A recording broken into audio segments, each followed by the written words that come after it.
ಎಲ್ಲರಿಗೂ ನಮಸ್ಕಾರ ಸ್ನೇಹಿತರೆ. ಹಿಂದೂ ಜ್ಯೋತಿಷ್ಯ ಶಾಸ್ತ್ರದಲ್ಲಿ 9ನೇ ರಾಶಿಚಕ್ರವಾದ ಧನಸ್ಸು ರಾಶಿಯವರು ಸತ್ಯಾನ್ವೇಷಕರು, ಸಾಹಸಿಗರು ಹಾಗೂ ಪ್ರಯಾಣ ಪ್ರಿಯರು ಹೌದು. ಈ ವ್ಯಕ್ತಿಗಳು ವಿನೋದ ಪ್ರಿಯರು ಮತ್ತು ಉತ್ತಮ ಜೊತೆಗಾರರಾಗುವರು. ವಿಶ್ರಾಂತಿ ಪಡೆಯದೆ ಕುತೂಹಲದಿಂದ ಸತ್ಯವನ್ನ ಅನ್ವೇಷಿಸಲು ಸಿದ್ಧರಾಗಿರುವವರು. ಇವರ ಪ್ರಾಮಾಣಿಕತೆ ಮತ್ತು ಅನ್ವೇಷಣೆಯ ಬುದ್ಧಿವಂತಿಕೆಯನ್ನು ನೋಡಿದರೆ ಇವರು ಮುಖ ನೋಡಿ ವಸ್ತುಗಳನ್ನು ಕೊಳ್ಳುವವರಂತಿರುವುದಿಲ್ಲ. ಈ ರಾಶಿಯವರ ವೃತ್ತಿ ಜೀವನ, ವ್ಯಕ್ತಿತ್ವ, ವ್ಯಕ್ತಿಯ ಜೀವನ, ಪ್ರೀತಿ ಜೀವನದ ಕುರಿತಾದ ಇನ್ನಷ್ಟು ಸಂಗತಿಗಳು ಇಲ್ಲಿದೆ. ತಮ್ಮ ಜೀವನದಲ್ಲಿ ತಾವು ಹೇಗೆ ಇರಬೇಕು ಎನ್ನುವಂಥ ಒಂದು ಸ್ಪಷ್ಟ ನಿಲುವು ಧನು ರಾಶಿಯವರಲ್ಲಿ ಕಾಣಬಹುದು. ಸ್ವಾತಂತ್ರ್ಯ ಹಾಗೂ ಪ್ರಾಮಾಣಿಕತೆ ಅವರ ಪ್ರಮುಖ ಸಾಧನಗಳು. ಅವರು ತಮ್ಮ ಜೀವನದಲ್ಲಿ ಪ್ರತಿಯೊಂದು ವ್ಯಕ್ತಿ ಹಾಗೂ ವಿಚಾರಗಳಲ್ಲಿ ಕೂಡ ನ್ಯಾಯಪರ ನಿಲುವನ್ನು ಹೊಂದಿರುತ್ತಾರೆ. ಸಮಾನತೆ ಅನ್ನೋದು ಪ್ರತಿಯೊಬ್ಬರಿಗೂ ಕೂಡ ಸಿಗಬೇಕು ಅನ್ನೋದೇ ದೇವರ ಧ್ಯೇಯ. ಯಾವತ್ತೂ ಕೂಡ ಅವರು ಚಿಕ್ಕದಾಗಿ ಯೋಚನೆ ಮಾಡುವುದಕ್ಕೆ ಹೋಗೋದಿಲ್ಲ. ಬದಲಾಗಿ ದೊಡ್ಡ ಕನಸನ್ನು ಕಂಡು ಅದನ್ನು ನನಸು ಮಾಡುವಂತಹ ಪ್ರಯತ್ನದಲ್ಲಿರ್ತಾರೆ. ಜೀವನದಲ್ಲಿ ಸಾಧನೆ ಎಂಬ ಶಿಲೆಯ ಕಟ್ಟಲು ಗುರಿಯ ಹಾದಿಯಲ್ಲಿ ಎದುರಾಗುವಂತಹ ಅವಮಾನಗಳೆಲ್ಲವೂ ಒಂದೊಂದು ಉಳಿಪೆಟ್ಟಿದ್ದಂತೆ. ಧನಸ್ಸು ರಾಶಿಯವರ ನಕ್ಷತ್ರಾಧಾರಿತ ಜನ್ಮ ರಹಸ್ಯವನ್ನು ಹಾಗೂ ನೀವು ಈ ರಾಶಿಯಲ್ಲಿಯೇ ಜನಿಸಲು ಕಾರಣ ಹಾಗೂ ಉದ್ದೇಶಗಳನ್ನು ತಿಳಿಸಿಕೊಡಲಿದ್ದೇನೆ. ಅದಕ್ಕೂ ಮುಂಚೆ ನೀವಿನ್ನು ಚಾನಲ್ಗೆ ಸಬ್ಸ್ಕ್ರೈಬ್ ಆಗಿಲ್ಲ ಅಂದರೆ ಈಗಲೇ ಸಬ್ಸ್ಕ್ರೈಬ್ ಆಗಿ, ಹಾಗೆ ವಿಡಿಯೋಗೆ ಲೈಕ್ ಮಾಡಿ, ವಿಡಿಯೋ ಸ್ಕಿಪ್ ಮಾಡದೆ ಕೊನೆ ತನಕ ನೋಡಿ. ಕಾಲಪುರುಷನ ಕುಂಡಲಿಯಲ್ಲಿ ಧನಸ್ಸು ರಾಶಿ 9ನೇ ಭಾವದಲ್ಲಿ ಕಂಡುಬರುತ್ತದೆ. ಧನಸ್ಸು ರಾಶಿಯ ಅಧಿಪತಿ ಗುರುಗ್ರಹ. ಈ ರಾಶಿಯಲ್ಲಿ ಮೂಲ ನಕ್ಷತ್ರದ 4 ಪಾದಗಳು, ಪೂರ್ವಾಷಾಢ ನಕ್ಷತ್ರದ 4 ಪಾದಗಳು, ಉತ್ತರಾಷಾಢ ನಕ್ಷತ್ರದ 1ನೇ ಪಾದವನ್ನು ಕಾಣಬಹುದು. ಅಶ್ವಮಾನವ ತನ್ನ ಕೈಯಲ್ಲಿ ಧನಸ್ಸನ್ನು ಹಿಡಿದು ತನ್ನ ಗುರಿಯ ಕಡೆ ಏಕಾಗ್ರತೆ ಹೊಂದಿರುವಂಥ ಚಿಹ್ನೆ. ಈ ರಾಶಿ ಆಶಾವಾದಿಯ ಪ್ರತೀಕವಾಗಿದೆ. ನೀವು ನ್ಯಾಯಪ್ರಿಯರು, ಛಲವಾದಿಗಳು, ತನ್ನ ಗುರಿಯ ಕಡೆ ಗಮನ ಹರಿಸುವ ಸಾಧಕರು, ಸ್ವಾಭಿಮಾನಿಗಳು, ಧಾರ್ಮಿಕ ಹಾಗೂ ಸಾತ್ವಿಕ ಗುಣದವರು, ಅಧಿಕಾರ ಪ್ರಿಯರು. ಜ್ಞಾನ ಸಂಪಾದನೆ ನಿಮ್ಮ ಮೂಲ ಸ್ವಭಾವವಾಗಿದೆ. ನೀವು ಪರೋಪಕಾರಿಗಳಾಗಿರುವುದರಿಂದ ಸಮಾಜದಲ್ಲಿ ಸನ್ಮಾನಗಳಿಗೆ ಭಾಜನರಾಗುತ್ತೀರಾ. ಏಕಾಗ್ರತೆಯಿಂದ ಕೆಲಸ ಮಾಡುವ ಪ್ರವೃತ್ತಿ. ಯಾವುದೇ ವಿಷಯವನ್ನು ಕಲಿತರೂ ಅರ್ಧಂಬರ್ಧ ಕಲಿಯದೆ ಮೂಲದಿಂದ ಕಲಿಯುವವರು. ಬೇರೆಯವರ ಅಧೀನದಲ್ಲಿ ಜೀವಿಸಲು ಇಷ್ಟಪಡದ ಆದರ್ಶವಾದಿಗಳು, ಸಿದ್ಧಾಂತಿಗಳು, ವೇದಾಂತಿಗಳು. ನೀವು ನಿಮ್ಮ ಶತ್ರುಗಳ ಜೊತೆಗೂ ಸಭ್ಯತೆಯಿಂದ ವರ್ತಿಸುತ್ತೀರಾ. ನಿಮ್ಮ ಕಾರ್ಯಕ್ಷೇತ್ರದಲ್ಲಿ ಶತ್ರುಗಳನ್ನು ಎದುರಿಸಬೇಕಾಗುತ್ತದೇನೆ. ನೇರವಾಗಿ, ದಿಟ್ಟವಾಗಿ, ಸತ್ಯವಾಗಿ ಮಾತನಾಡುವವರಿಗೆ ಶತ್ರುಗಳು ಹೆಚ್ಚಾಗಿರುತ್ತಾರೆ. ನಿಮ್ಮ ಮನಸ್ಸಿನ ನ್ಯಾಯಾಲಯದಲ್ಲಿ ತಮ್ಮ ಮನಸ್ಸಾಕ್ಷಿಯೇ ನ್ಯಾಯಾಧೀಶ. ನಿಮ್ಮ ಮನಸ್ಸಾಕ್ಷಿಯಂತೆಯೇ ನೀವು ನಡೆದುಕೊಳ್ಳುವುದು. ನೀವು ಧನಸ್ಸು ರಾಶಿಯಲ್ಲಿಯೇ ಜನಿಸಲು ಕಾರಣವನ್ನು ನೋಡೋಣ. ಪ್ರಾಕೃತಿಕ ಕುಂಡಲಿಯ ಭಾಗ್ಯಸ್ಥಾನದಲ್ಲಿ ಧನಸ್ಸು ರಾಶಿ ಕಂಡುಬರುತ್ತದೆ. ಗುರುದೇವನ ರಾಶಿಯಾಗಿದೆ. ಗುರು ಎಂದರೆ ಮೋಕ್ಷಕಾರಕ ಗ್ರಹ. ಗುರು ಎಂದರೆ ಜೀವಕಾರಕ ಗ್ರಹ. ಧರ್ಮ, ಅರ್ಥ, ಕಾಮ, ಮೋಕ್ಷದ ದೃಷ್ಟಿಯಿಂದ ನೋಡೋದಾದರೆ ಧನಸ್ಸು ರಾಶಿ ಧರ್ಮಸ್ಥಾನದಲ್ಲಿ ಕಂಡುಬರುತ್ತದೆ. ಧಾರ್ಮಿಕ, ಕಾರ್ಮಿಕ ದೃಷ್ಟಿಯಿಂದ ನೀವು ಧನಸ್ಸು ರಾಶಿಯಲ್ಲಿ ಜನಿಸಿರುತ್ತೀರಾ. ನಿಮಗೆ ಸರಿಯಾದ ವಯಸ್ಸಿನಲ್ಲಿ ಸರಿಯಾದ ದಶಾಭುಕ್ತಿಗಳು ಪ್ರಾರಂಭವಾಗುವುದರಿಂದ ನೀವು ಅಂದುಕೊಂಡ ಗುರಿ, ಉದ್ದೇಶಗಳನ್ನು ತಲುಪುತ್ತೀರಾ. ನಿಮ್ಮ ಪಂಚಮ ಸ್ಥಾನದಲ್ಲಿ ಮೇಷರಾಶಿ ಬರುತ್ತದೆ. ಮೇಷರಾಶಿಯ ಅಧಿಪತಿ ಮಂಗಳ ಗ್ರಹ ಹಾಗೂ ಮೇಷರಾಶಿಯ ಅಗ್ನಿತತ್ವ ರಾಶಿ. ನೀವು ನಿಮ್ಮ ಪೂರ್ವ ಜನ್ಮದಲ್ಲಿಯೂ ತುಂಬ ಎನರ್ಜಿಟಿಕ್ ಆಗಿ ಬಹಳ ನಿಸ್ವಾರ್ಥ ಸೇವೆಯನ್ನು, ಸರ್ಕಾರಕ್ಕೆ, ಸೇನೆಗೆ ಸಂಬಂಧಿಸಿದ ಸೇವೆಗಳನ್ನು ಮಾಡಿರುವುದರಿಂದ ಈ ಜನ್ಮದಲ್ಲಿ ಧನಸ್ಸು ರಾಶಿಯಲ್ಲಿ ಜನಿಸಿರುತ್ತೀರಾ. ಈ ಜನ್ಮದಲ್ಲಿಯೂ ನಿಮ್ಮ ಹಿಂದಿನ ಜನ್ಮದ ನೆನಪುಗಳು ನಿಮ್ಮ ಸ್ಮೃತಿ ಪಟಲದಲ್ಲಿ ಇದ್ದೇ ಇರುತ್ತದೆ. ಆ ಎನರ್ಜಿ, ಆ ಡಿಟರ್ಮೇಷನ್, ತ್ಯಾಗ ಪ್ರವೃತ್ತಿ ಮುಂದುವರಿಯುತ್ತದೆ. ಧನಸ್ಸು ರಾಶಿಯು ಅಗ್ನಿತತ್ವ ರಾಶಿಯಾಗಿರುವುದರಿಂದ ನಿಮ್ಮ ಗುರಿ, ಉದ್ದೇಶಗಳ ಕಡೆ ಬೆಂಕಿಯ ರೀತಿ ಪ್ರಯತ್ನವನ್ನು ಮಾಡುತ್ತೀರಾ. ಧನಸ್ಸು ರಾಶಿ ಅಥವಾ ಧನಸ್ಸು ಲಗ್ನದಲ್ಲಿ ಜನಿಸಿದರೆ ಇವರು ಸಮಾಜಕ್ಕಾಗಿ, ದೇಶಕ್ಕಾಗಿ, ತನ್ನ ಧರ್ಮಕ್ಕಾಗಿ ನಿಸ್ವಾರ್ಥ ಸೇವೆ ಮಾಡುವವರು. ಸಮಾಜದ ಉದ್ಧಾರಕ್ಕೆ, ಸಮಾಜ ಕಲ್ಯಾಣಕ್ಕಾಗಿ ಜನಿಸಿದವರಾಗಿರುತ್ತೀರಾ. ಧನಸ್ಸು ರಾಶಿಯವರಿಗೆ ಜೀವನದ ಜವಾಬ್ದಾರಿಗಳನ್ನು ಯಾರು ಕಲಿಸುವಂತಹ, ನೆನಪಿಸುವಂತಹ ಅವಶ್ಯಕತೆ ಇರುವುದಿಲ್ಲ. ನೀವು ರಸ್ತೆಯಲ್ಲಿ ಪೇಪರ್ ಎಸೆಯಲು ಸಹ ಇಷ್ಟಪಡುವುದಿಲ್ಲ. ನಿಮಗೆ ಸಮಾಜದ ಬಗ್ಗೆ ವಿಶೇಷವಾದಂತಹ ಪ್ರೀತಿ, ಕಾಳಜಿ ಇದ್ದೇ ಇರುತ್ತದೆ. ನಕ್ಷತ್ರದ ಆಧಾರದ ಮೇಲೆ ನೋಡೋದಾದರೆ ಧನಸ್ಸು ರಾಶಿಯಲ್ಲಿ ಮೂಲ ನಕ್ಷತ್ರ ಉತ್ತರಾಷಾಢ ನಕ್ಷತ್ರ, ಪೂರ್ವಾಷಾಢ ನಕ್ಷತ್ರವನ್ನು ಕಾಣಬಹುದು. ಮೂಲನಶ ನಕ್ಷತ್ರದ ಅಧಿಪತಿ ಕೇತುಗ್ರಹ, ಉತ್ತರಾಷಾಢ ನಕ್ಷತ್ರದ ಅಧಿಪತಿ ರವಿಗ್ರಹ, ಪೂರ್ವಾಷಾಢ ನಕ್ಷತ್ರದ ಅಧಿಪತಿ ಶುಕ್ರಗ್ರಹ. ನಿಮ್ಮ ನಕ್ಷತ್ರದ ಆಧಾರದ ಮೇಲೆ ನಿಮಗೆ ಗ್ರಹಗಳ ಮಹಾದಶ ಪ್ರಾರಂಭವಾಗುತ್ತದೆ. ನೀವು ಮೂಲ ನಕ್ಷತ್ರದಲ್ಲಿ ಜನಿಸಿದರೆ ಚಿಕ್ಕ ಮಕ್ಕಳಿದ್ದಾಗ ಬಹಳ ಚೇಷ್ಟೆ ಮಾಡುವ, ಬಹಳ ತುಂಟಾಟ ಮಾಡುವಂತಹ ಸ್ವಭಾವದವರು. ನಿಮ್ಮ ತಂದೆ ತಾಯಿಗೆ ನಿಮ್ಮನ್ನು ಕಂಟ್ರೋಲ್ ಮಾಡುವುದೇ ದೊಡ್ಡ ಸವಾಲಾಗಿರುತ್ತದೆ. ಕೇತು ದಶ 7 ವರ್ಷಗಳ ಕಾಲ ನಡೆಯುತ್ತದೆ. ನಂತರ ಶುಕ್ರದಶ ಪ್ರಾರಂಭವಾಗುತ್ತದೆ. ಜೀವನದಲ್ಲಿ ಬಹಳ ಆನಂದಮಯವಾಗಿರುತ್ತೀರಾ, ನೀವು ಸಂತೋಷವಾಗಿರುತ್ತೀರಾ. ಜೊತೆಗೆ ನಿಮ್ಮ ಸುತ್ತಮುತ್ತಲಿನವರನ್ನು ಸಂತೋಷವಾಗಿಟ್ಟುಕೊಳ್ತೀರಾ. ತನ್ನ ಕೆಲಸದ ಮೇಲೆ ಗಮನ ಹರಿಸುವವರು. ಧನಸ್ಸು ರಾಶಿಯ ಮಕ್ಕಳಿಗೆ ಓದಿಕೊಳ್ಳಿ, ಬರೆದುಕೊಳ್ಳಿ ಎಂದು ಹೇಳುವಂಥ ಅವಶ್ಯಕತೆ ಇರುವುದಿಲ್ಲ. ಆಟ ಆಡುವಾಗ ಆಟವಾಡುತ್ತಾರೆ, ಓದುವಾಗ ಓದುತ್ತಾರೆ. ಬಹಳ ಬುದ್ಧಿವಂತರು. ಧನಸ್ಸು ಲಗ್ನವಾಗಿದ್ದು ಸಿಂಹ ರಾಶಿಯಲ್ಲಿ ಸೂರ್ಯಗ್ರಹ ಸ್ಥಿತವಾಗಿದ್ದರೆ ಸೂರ್ಯ ದಶಾ ಕಾಲದಲ್ಲಿ ನಿಮಗೆ ಗವರ್ನಮೆಂಟ್ ಕೆಲಸ ಸಿಕ್ಕೇ ಸಿಗುತ್ತದೆ. ಪೂರ್ವಾಷಾಢ ನಕ್ಷತ್ರದಲ್ಲಿ ಜನಿಸಿದವರಿಗೆ ಮೊದಲಿಗೆ ಶುಕ್ರಗ್ರಹದ ಮಹಾದಶ 6 ಪ್ರಾರಂಭವಾಗುತ್ತದೆ. ಸೌಂದರ್ಯವಂತರು. ನಿಮ್ಮ ಕುಟುಂಬದಲ್ಲಿ ಎಲ್ಲರಿಗೂ ಪ್ರೀತಿ ಪಾತ್ರರಾಗಿರುತ್ತೀರಾ. ನಿಮ್ಮಲ್ಲಿ ಕಲೆ, ಸಾಹಿತ್ಯ, ಸಂಗೀತದ ಬಗ್ಗೆ ವಿಶೇಷ ಒಲವು, ಆಸಕ್ತಿ ಇರುತ್ತದೆ. ಜೀವನದಲ್ಲಿ ಬರುವಂತಹ ಚಾಲೆಂಜಸ್ಗಳನ್ನು ಪಾಸಿಟಿವ್ ಆಗಿ ತೆಗೆದುಕೊಂಡು ಜೀವನವನ್ನು ಸಾಗಿಸುತ್ತೀರಾ. ನೀವು ಉತ್ತರಾಷಾಢ ನಕ್ಷತ್ರದಲ್ಲಿ ಜನಿಸಿದರೆ ನಿಮಗೆ ಸೂರ್ಯನ ಮಹಾದಶ ಪ್ರಾರಂಭವಾಗುತ್ತದೆ. ಈ 2 ನಕ್ಷತ್ರದವರಿಗಿಂತ ಉತ್ತರಾಷಾಢ ನಕ್ಷತ್ರದವರು ವಿಭಿನ್ನವಾಗಿರುತ್ತೀರಾ. ಬಹಳ ಗಂಭೀರ ಸ್ವಭಾವದವರು. ಯಾವುದೇ ವಿಚಾರಗಳನ್ನು ಬಹಳ ಗಂಭೀರವಾಗಿ ಮಾಡುತ್ತೀರಾ. ನಾಯಕತ್ವದ ಗುಣದವರು. ನೀವು ವಯಸ್ಸಿನಲ್ಲಿ ಚಿಕ್ಕವರಾದರೂ ನೀವು ಆಲೋಚಿಸುವಂತಹ ರೀತಿ, ತೀರ್ಮಾನ ತೆಗೆದುಕೊಳ್ಳುವಂತಹ ರೀತಿ ಬಹಳ ವಿಶೇಷವಾಗಿರುತ್ತದೆ, ವಿಭಿನ್ನವಾಗಿರುತ್ತದೆ. ನಿಮ್ಮ ಸುತ್ತಮುತ್ತಲಿನವರು ನಿಮ್ಮ ಆಲೋಚನೆ, ನಿಮ್ಮ ಕಾರ್ಯಕ್ಷಮತೆ, ನಿಮ್ಮ ತೀರ್ಮಾನಗಳನ್ನು ನೋಡಿ ಆಶ್ಚರ್ಯಚಕಿತರಾಗುವುದರಲ್ಲಿ ಸಂದೇಹವೇ ಇಲ್ಲ. ಅಷ್ಟು ಚೆನ್ನಾಗಿ ತೀರ್ಮಾನಗಳನ್ನು ತುಂಬ ಮೆಚೂರ್ಡಾಗಿ ತೆಗೆದುಕೊಳ್ತೀರಾ. ಇಷ್ಟು ಚಿಕ್ಕ ವಯಸ್ಸಿಗೆ ಎಷ್ಟು ಬುದ್ಧಿ ಇದೆ, ಎಷ್ಟು ಜ್ಞಾನವಿದೆ ಎಂದು ಆಶ್ಚರ್ಯಚಕಿತರಾಗುತ್ತಾರೆ. ನಿಮ್ಮ ಮನಸ್ಸಿನ ಇಚ್ಛೆಗಳನ್ನು ಈಡೇರಿಸಿಕೊಂಡು ನಿಮ್ಮ ಗುರಿಯನ್ನು ತಲುಪಿ ಮೋಕ್ಷ ಪಡೆಯುವುದಕ್ಕಾಗಿ ಧನಸ್ಸು ರಾಶಿಯಲ್ಲಿ ನಿಮ್ಮ ಜನನವಾಗಿದೆ. ಧರ್ಮ ಹಾಗೂ ಮೋಕ್ಷದ ದಾರಿಯಲ್ಲಿಯೇ ನಡೆಯುತ್ತೀರಾ. ಧನಸ್ಸು ರಾಶಿ ಚಕ್ರದ ಚಿಹ್ನೆಯನ್ನು ಗಮನಿಸುವುದಾದರೆ ಅರ್ಧ ಮನುಷ್ಯ ಅರ್ಧ ಕುದುರೆಯ ಭಾಗವನ್ನು ಹೋಲುವ ಮನುಷ್ಯಾಕೃತಿಯು ಕೆಟ್ಟ ಗುಣಗಳು ಹಾಗೂ ಒಳ್ಳೆಯ ಗುಣಗಳು, ಬಿಲ್ಲು ಬಾಣವನ್ನು ಮೇಲಕ್ಕೆತ್ತಿರುವ ಸಂಕೇತವು ಆಧ್ಯಾತ್ಮಿಕ ಪ್ರವೃತ್ತಿಯನ್ನು ಹೊಂದಿರುತ್ತಾರೆ ಎನ್ನುವುದನ್ನು ಸೂಚಿಸುತ್ತದೆ. ಇವರು ಬಹಳ ಸಕಾರಾತ್ಮಕವಾಗಿ ಯೋಚಿಸುವವರು. ಜೀವನದಲ್ಲಿ ಒಳ್ಳೆಯದನ್ನೇ ನೋಡಲು ಬಯಸುತ್ತಾರೆ. ಇದರಿಂದಾಗಿ ಯಾವ ರೀತಿಯ ತೊಂದರೆಗೂ ಸಿಕ್ಕಿ ಹಾಕಿಕೊಳ್ಳಲು ಬಯಸುವುದಿಲ್ಲ. ಕೆಲವೊಮ್ಮೆ ಅಸಭ್ಯ ವರ್ತನೆ ತೋರಬಹುದು, ಉತ್ತಮ ಸಲಹೆಗಳನ್ನು ತಿರಸ್ಕರಿಸಬಹುದು. ಬಹಳ ಸಕ್ರಿಯವಾಗಿರುವ ಇವರು ಪ್ರಕೃತಿ ಹೊರಾಂಗಣ ಚಟುವಟಿಕೆಗಳನ್ನು ಇಷ್ಟಪಡುತ್ತಾರೆ. ಎಲ್ಲ ರೀತಿಯ ಆಟೋಟ, ದೈಹಿಕ ಚಟುವಟಿಕೆಗಳಲ್ಲಿ ಮುಂದಿರುತ್ತಾರೆ. ಸಹಾನುಭೂತಿಯುಳ್ಳ ಇವರು ಪ್ರಾಮಾಣಿಕರು ಹೌದು. ತಮ್ಮ ಪ್ರೀತಿ ಪಾತ್ರರ ಸಮಸ್ಯೆಗಳನ್ನು ಬಗೆಹರಿಸಲು ಯಾವಾಗಲೂ ಮುಂದಿರುತ್ತಾರೆ. ಪ್ರೀತಿಯಲ್ಲಿ ಖುಷಿಯಾಗಿರುತ್ತಾರೆ. ತಮ್ಮ ಸಂಗಾತಿಯೊಂದಿಗೆ ಖುಷಿಯಿಂದ ಕಾಲ ಕಳೆಯಲು ಬಯಸುತ್ತಾರೆ. ಇಂದ್ರಿಯ ಸುಖ ಬಯಸುವ ಮುಕ್ತ ಹೃದಯದ ಏನನ್ನಾದರೂ ಮಾಡಲು ಸಿದ್ಧವಿರುವ ಸಂಗಾತಿಯನ್ನು ಸಮಾನವಾಗಿ ಕಾಣುವ ಇವರು ಉತ್ತಮ ಸಂಗಾತಿಯಾಗಿರುತ್ತಾರೆ. ಇವರು ಪ್ರೀತಿ ಮತ್ತು ಲೈಂಗಿಕತೆಯ ಮಧ್ಯೆ ಅಡ್ಡಗೆರೆಯನ್ನು ಹಾಕಿರುತ್ತಾರೆ. ಪ್ರೀತಿಯ ವಿಷಯಕ್ಕೆ ಬಂದರೆ ತಮ್ಮನ್ನು ತಾವು ಪ್ರೀತಿ ಅರ್ಪಿಸಿಕೊಳ್ಳುತ್ತಾರೆ. ಪ್ರೀತಿಯಲ್ಲಿ ನಿಷ್ಠಾವಂತರು ಹಾಗೂ ಸಮರ್ಪಣಾ ಮನೋಭಾವದವರು. ಇವರ ಸಂಗಾತಿಗಳಾಗಿರುವವರು ಬೌದ್ಧಿಕ, ಸೂಕ್ಷ್ಮ ಹಾಗೂ ಅಭಿವ್ಯಕ್ತಿಶೀಲರಾಗಿರಬೇಕು. ಸ್ನೇಹಿತರಾಗಿ ತುಂಬ ಪ್ರೋತ್ಸಾಹಿಸುವ, ಸ್ಫೂರ್ತಿದಾಯಕ ಮತ್ತು ಉದಾರ ಸ್ವಭಾವದವರು. ಸ್ನೇಹಿತರ ವಲಯದಲ್ಲಿ ಸಂತೋಷ ಮತ್ತು ನಗೆಯನ್ನು ಹರಡುತ್ತಾರೆ. ನಿಷ್ಠಾವಂತ ಸ್ನೇಹಿತರನ್ನು ಹೊಂದಿರುತ್ತಾರೆ. ಕೊನೆಯವರೆಗೂ ತಮ್ಮ ಗೆಳೆತನವನ್ನು ಉಳಿಸಿಕೊಂಡಿರುತ್ತಾರೆ. ಇವಿಷ್ಟು ವಿಚಾರಗಳು ನಿಮಗೆ ಇಷ್ಟ ಆಗಿದೆ ಅಂತ ಭಾವಿಸ್ತಿದ್ದೇನೆ. ಇಷ್ಟ ಆಗಿದ್ದರೆ ನಮ್ಮ ಚಾನೆಲ್ನ ತಪ್ಪದೇ ಸಬ್ಸ್ಕ್ರೈಬ್ ಮಾಡಿಕೊಳ್ಳಿ. ಈ ವಿಡಿಯೋಗೆ ಒಂದು ಲೈಕ್ ಕೊಡೋದನ್ನು ಮರಿಬೇಡಿ. ಈ ವಿಡಿಯೋವನ್ನು ನಿಮ್ಮ ಫ್ರೆಂಡ್ಸ್ ಆ್ಯಂಡ್ ಫ್ಯಾಮಿಲಿ ಗ್ರೂಪಲ್ಲಿ ಹೆಚ್ಚು ಶೇರ್ ಮಾಡಿ. ನಿಮ್ಮ ಅಭಿಪ್ರಾಯಗಳನ್ನು ತಪ್ಪದೇ ಕಮೆಂಟ್ ಮಾಡಿ. ಎಲ್ಲರೂ ಭಕ್ತಿಯಿಂದ ಓಂ ಶ್ರೀ ಮಹಾಲಕ್ಷ್ಮಿ ನಮಃ ಅಂತ ಕಮೆಂಟ್ ಮಾಡಿ. ಈ ವಿಡಿಯೋದಲ್ಲಿ ಧನಸ್ಸು ರಾಶಿಯವರಿಗೆ ದೇವರು ಯಾವೆಲ್ಲ ಒಳ್ಳೆಯ ಉತ್ತಮವಾದ ಅದೃಷ್ಟ ವರಗಳನ್ನು ಕರುಣಿಸಲಿದ್ದಾನೆ ಎನ್ನುವುದನ್ನು ಈ ವಿಡಿಯೋ ಮುಖಾಂತರ ಮಾಹಿತಿಯನ್ನು ತಿಳಿದುಕೊಳ್ಳೋಣ ಬನ್ನಿ. ಧನಸ್ಸು ರಾಶಿಯವರಿಗೆ ದೇವರು ಕೊಟ್ಟಿರುವಂತಹ ಅದೃಷ್ಟ ಹಾಗೂ ಉತ್ತಮವಾದ ವರಗಳು ಯಾವುವು? ಭಗವಂತನು ಈ ರಾಶಿಯವರಿಗೆ ಕೊಟ್ಟಿರುವ ಯೋಗ ಫಲ ಯಾವೆಲ್ಲ ಇವೆ? ಧನಸ್ಸು ರಾಶಿಯವರ ಗುಣ ಸ್ವಭಾವ ಹೇಗಿರುತ್ತದೆ? ಧನಸ್ಸು ರಾಶಿಯವರಿಗೆ ಯಾವೆಲ್ಲ ಲಾಭಗಳು ಇವರ ಜೀವನದಲ್ಲಿ ಕಾಣಸಿಗುತ್ತವೆ? ಧನಸ್ಸು ರಾಶಿಯವರ ಹಣಕಾಸಿನ ವಿಚಾರದಲ್ಲಿ ಹೇಗೆಲ್ಲ ಜವಾಬ್ದಾರಿ ನಿಭಾಯಿಸುತ್ತಾರೆ? ಧನಸ್ಸು ರಾಶಿಯವರಿಗೆ ವಿದ್ಯಾಭ್ಯಾಸದಲ್ಲಿ ಇವರ ಯೋಗ ಹೇಗಿರುತ್ತದೆ? ಧನಸ್ಸು ರಾಶಿಯವರು ತನ್ನ ಕುಟುಂಬದ ಜವಾಬ್ದಾರಿಯನ್ನು ಹೇಗೆಲ್ಲ ನಿಭಾಯಿಸಿಕೊಂಡು ಹೋಗುತ್ತಾರೆ? ಧನಸ್ಸು ರಾಶಿಯವರ ಮುಂದಿನ ಜೀವನವನ್ನು ಹೇಗೆಲ್ಲ ನಡೆಸುತ್ತಾರೆ? ಈ ಎಲ್ಲ ಮಾಹಿತಿಗಳನ್ನು ಸಂಪೂರ್ಣವಾಗಿ ತಿಳಿದುಕೊಳ್ಳೋಣ.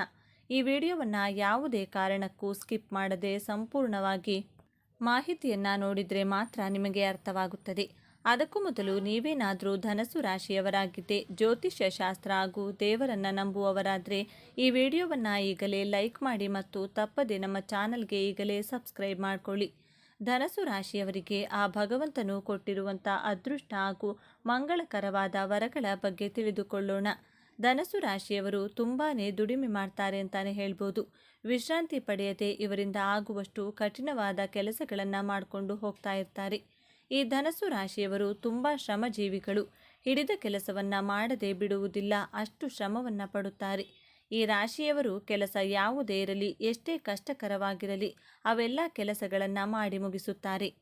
ಈ ಧನಸ್ಸು ರಾಶಿಯವರು ಜೀವನ ಪರ್ಯಂತ ಹೇಗೆಲ್ಲ ಇರ್ತಾರೆ ಎಂದು ನೋಡೋದಾದರೆ ಯಾವಾಗಲೂ ಸಹ ಕಷ್ಟವಾದ ಕೆಲಸಗಳನ್ನೇ ಮಾಡ್ತಾರೆ. ಅಂದರೆ ಕತ್ತೆಯ ಬೆನ್ನಿನ ಮೇಲೆ ತುಂಬ ಭಾರವಾದ ವಸ್ತುಗಳನ್ನು ಇರಿಸಿ ಹೇಗೆಲ್ಲ ಕೆಲಸ ಮಾಡಿಸ್ತಾರೋ ಅದೇ ರೀತಿಯಾಗಿ ಮಳೆ, ಗಾಳಿ, ಬಿಸಿಲು, ಚಳಿ ಇದ್ಯಾವುದನ್ನು ಲೆಕ್ಕಿಸದೆ ಕೆಲಸಗಳನ್ನು ಮಾಡ್ತಾ ಇರ್ತಾರೆ. ಅಷ್ಟು ಶ್ರಮವನ್ನು ಪಡುತ್ತಾರೆ. ಕಟ್ಕೊಂಡು ಯಾವಾಗಲೂ ಕೆಲಸ ಮಾಡ್ತಾನೆ ಇರ್ತಾರೆ. ಈ ಧನಸ್ಸು ರಾಶಿಯವರು ಯಾವಾಗಲೂ ತುಂಬಾ ಬ್ಯುಸಿ. ನಾವು ಯಾರಿಗಾದರೂ ಸುಮ್ಮನೆ ಮಾತಿಗೆ ಹೇಳ್ತೀವಲ್ಲ, ಏನಪ್ಪ ಫ್ರೀ ಇದೆಯಾ ಎಂದು, ಈ ಮಾತನ್ನು ಯಾರಾದರೂ ಧನಸ್ಸು ರಾಶಿಯವರಿಗೆ ಕೇಳಿದರೆ ಈ ರಾಶಿಯವರು ಹೇಳೋದೇನೆಂದರೆ ಫ್ರೀ ಇಲ್ಲ, ಬ್ಯುಸಿ ಇದ್ದೀನಿ ಎಂದು ಹೇಳ್ತಾರೆ. ಯಾವುದೇ ಸಮಯದಲ್ಲಿ ಕೇಳಿದರೂ ಸಹ ಇವರು ಬ್ಯುಸಿ ಎಂದೇ ಹೇಳ್ತಾರೆ. ಯಾವಾಗಲಾದರೂ ಕೇಳಿ ಧನಸ್ಸು ರಾಶಿಯವರನ್ನು ನಾನು ಬ್ಯುಸಿ ಇದ್ದೀನಿ ಎಂದೇ ಹೇಳುತ್ತಾರೆ. ಯಾಕಂದರೆ ಅಷ್ಟು ಕೆಲಸದ ಒತ್ತಡ ಇರುತ್ತೆ ಮತ್ತು ಅಷ್ಟೇ ಶ್ರಮವನ್ನು ಸಹ ಪಡುತ್ತಾರೆ. ಈ ಧನಸ್ಸು ರಾಶಿಯವರಿಗೆ ಸ್ವಲ್ಪ ಚುರುಕು ಸ್ವಭಾವ ಅನ್ನೋದು ಈ ರಾಶಿಯವರಿಗೆ ಜಾಸ್ತಿಯೇ ಇರುತ್ತೆ. ಚುರುಕು ಸ್ವಭಾವ ಅಂದರೆ ತುಂಬ ಬುದ್ಧಿವಂತರಾಗಿರುತ್ತಾರೆ. ಇಂಟೆಲಿಜೆಂಟ್, ಜೊತೆಗೆ ಇವರು ಎಲ್ಲದರಲ್ಲೂ ಇಂಟರ್ಫಿಯರ್ ಆಗಿರುತ್ತಾರೆ.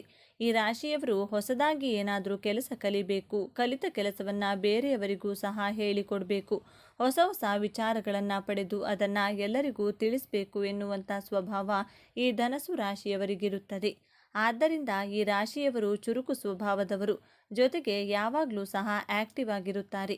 ಈ ಧನಸ್ಸು ರಾಶಿಯವರು ಯಾವುದೇ ಕೆಲಸದಲ್ಲಿಯೂ ಸಹ ಇವರು ಯಾವಾಗಲೂ ಆಕ್ಟಿವ್ ಆಗಿರ್ತಾರೆ. ಇನ್ನು ಧನಸ್ಸು ರಾಶಿಯವರು ಶಾರ್ಟ್ಕಟ್ ಆಗಿ ಯಾವುದೇ ಕೆಲಸವನ್ನು ಸಹ ಮಾಡುವುದಿಲ್ಲ. ತುಂಬ ಕಷ್ಟಪಟ್ಟು ಕೆಲಸ ಮಾಡ್ತಾರೆ. ಯಾವಾಗಲೂ ಸಹ ಬ್ಯುಸಿಯಾಗಿಯೇ ಇರ್ತಾರೆ. ಧನಸ್ಸು ರಾಶಿಯವರು ತುಂಬ ಯೋಚನೆ ಮಾಡಿ ಇದೇ ನಮಗೆ ಪ್ಲಸ್ ಪಾಯಿಂಟ್ ಎಂದು ತಿಳಿದು ಯಾವಾಗಲೂ ಸಹ ತುಂಬ ಕಷ್ಟಪಡೋಕೆ ಹೋಗ್ತಾ ಇರ್ತಾರೆ. ಶಾರ್ಟ್ಕಟ್ ಈಸಿಯಾಗಿ ಜಾಸ್ತಿ ಹಣ ಸಂಪಾದನೆ ಮಾಡಬೇಕು, ಆ ರೀತಿಯಾಗಿ ಕೆಲಸ ಮಾಡಬೇಕು ಎನ್ನುವುದು ಇವರಿಗೆ ಇಲ್ಲವೇ ಇಲ್ಲ. ನೀವು ಮೈಂಡ್ ಗೇಮ್ ಇಟ್ಕೊಂಡು ತುಂಬ ಕಷ್ಟಪಟ್ಟು ಕೆಲಸವನ್ನು ಮಾಡ್ತಾ ಇರ್ತೀರಾ ಎಂದೇ ಹೇಳ್ಬೋದು. ಇನ್ನು ಈ ಧನಸ್ಸು ರಾಶಿಯವರು ದಯೆ, ಕರುಣೆ ಮನೋಭಾವದವರಾಗಿರುತ್ತಾರೆ. ಹಾಗೆಯೇ ಇವರಿಗೆ ಕರುಣೆ ಸ್ವಭಾವ ಅನ್ನೋದು ಇವರಿಗೆ ಸ್ವಲ್ಪ ಜಾಸ್ತಿಯೇ ಇರುತ್ತೆ.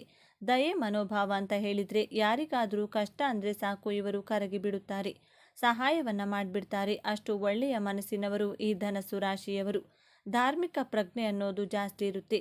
ಧಾರ್ಮಿಕ ಪ್ರಜ್ಞೆ ಅಂದರೆ ದೇವರು ಎಂದರೆ ತುಂಬ ಭಕ್ತಿ. ಅದರಿಂದ ಇವರು ದೇವರನ್ನು ಅತಿಯಾಗಿ ಜಾಸ್ತಿ ನಂಬುತ್ತಾರೆ. ಬೇರೆಯವರಿಗೆ ಯಾವುದೇ ಕಾರಣಕ್ಕೂ ಸಹ ಕೆಟ್ಟದ್ದನ್ನು ಬಯಸಲ್ಲ. ಈ ರಾಶಿಯವರು ಸಮಯ ಸಿಕ್ಕಿದಾಗಲೆಲ್ಲ ದೇವರ ಪೂಜೆ ಪುನಸ್ಕಾರ ಅಂತಾನೆ ಯೋಚನೆ ಮಾಡುತ್ತಿರುತ್ತಾರೆ. ದೇವರ ವಿಚಾರದಲ್ಲಿ ಅಷ್ಟು ನಂಬಿಕೆಯನ್ನು ಈ ಧನಸ್ಸು ರಾಶಿಯವರು ಇಟ್ಟುಕೊಂಡಿರುತ್ತಾರೆ. ಈ ಧನಸ್ಸು ರಾಶಿಯವರು ಬೇರೆಯವರಿಗೆ ಯಾವುದೇ ಕಾರಣಕ್ಕೂ ಸಹ ಮೋಸ ಅನ್ನೋದನ್ನು ಮಾಡುವುದೇ ಇಲ್ಲ. ಇವರು ಹೇಗಂದರೆ ತುಂಬ ಕರುಣೆ ಮನೋಭಾವ ಇರೋದ್ರಿಂದ ಯಾರೊಬ್ಬರಿಗೂ ಸಹ ತೊಂದರೆ ಕೊಡುವುದಿಲ್ಲ. ಯಾರಿಗೂ ಸಹ ಕೇಡನ್ನು ಬಯಸಿಲ್ಲ, ಅಂದರೆ ಯಾರಿಗೂ ಸಹ ಕೆಟ್ಟದ್ದನ್ನು ಬಯಸುವುದಿಲ್ಲ. ಈ ಧನಸ್ಸು ರಾಶಿಯವರು ಹಾಗೆಯೇ ಧರ್ಮ ಮತ್ತು ಕರ್ಮದ ಪ್ರಜ್ಞೆ ಎನ್ನುವುದನ್ನು ಈ ರಾಶಿಯವರಿಗೆ ತುಂಬ ನಂಬುತ್ತಾರೆ. ಈ ರಾಶಿಯವರು ಯಾವಾಗಲೂ ಸಹ ನಾವು ಧರ್ಮದ ಪರವಾಗಿಯೇ ಇರಬೇಕು, ಕರ್ಮದ ವಿರುದ್ಧವಾಗಿಯೇ ಇರಬೇಕು ಅನ್ನೋ ಪ್ರಜ್ಞೆ ಧನಸ್ಸು ರಾಶಿಯವರಿಗೆ ಜಾಸ್ತಿ ಇರುತ್ತೆ. ಜೊತೆಗೆ ಒಳ್ಳೆಯ ಮಾತುಗಾರಿಕೆ ಅನ್ನೋದು ಧನಸ್ಸು ರಾಶಿಯವರಿಗಿರುತ್ತೆ. ಯಾವಾಗಲೂ ಸಹ ಒಳ್ಳೆಯದನ್ನೇ ಮಾಡ್ತಾರೆ. ಮತ್ತು ಈ ರಾಶಿಯವರು ಬೇರೆಯವರ ವಿಷಯವನ್ನು ಯಾರಿಗಾದರೂ ಹೇಳಬೇಕಂದ್ರೆ ಬೇರೆಯವರ ವಿಚಾರವಾಗಿ ನೆಗೆಟಿವ್ ಆಗಿ ಏನನ್ನೂ ಸಹ ಹೇಳುವುದಿಲ್ಲ. ಇವರು ಯಾವಾಗಲೂ ಸಹ ಬೇರೆಯವರ ಪರವಾಗಿ ಪಾಸಿಟಿವ್ ಆಗಿ ಹೇಳಿಕೊಂಡು ಹೋಗ್ತಿರ್ತಾರೆ. ಇನ್ನು ಈ ಧನಸ್ಸು ರಾಶಿಯವರು ಇವರ ಮಾತಿಗೆ ಯಾರೂ ಸಹ ಎದುರು ಮಾತನಾಡಬಾರ್ದು, ಆ ಥರ ಸ್ವಭಾವ ಸಹ ಇವರಿಗಿರುತ್ತದೆ. ಈ ಧನಸ್ಸು ರಾಶಿಯವರು ಹೇಗಂದರೆ ಯಾವುದಾದರೂ ವಿಷಯವನ್ನು ತೆಗೆದುಕೊಂಡು ಇವರು ಒಳ್ಳೆಯ ಮಾತುಗಾರಿಕೆಯಲ್ಲಿ ಬೇರೆಯವರಿಗೆ ಅರ್ಥವಾಗುವ ರೀತಿಯಲ್ಲಿ ಹೇಳುತ್ತಾರೆ. ಒಂದು ವೇಳೆ ಅವರು ಏನಾದರೂ ಇವರಿಗೆ ಎದುರುತ್ತರ ಕೊಟ್ಟರೆ ಅದನ್ನು ನೀವು ಒಪ್ಪಿಕೊಳ್ಳುವುದೇ ಇಲ್ಲ. ಜೊತೆಗೆ ಅಕ್ಸೆಪ್ಟ್ ಮಾಡಿಕೊಳ್ಳುವುದೇ ಇಲ್ಲ.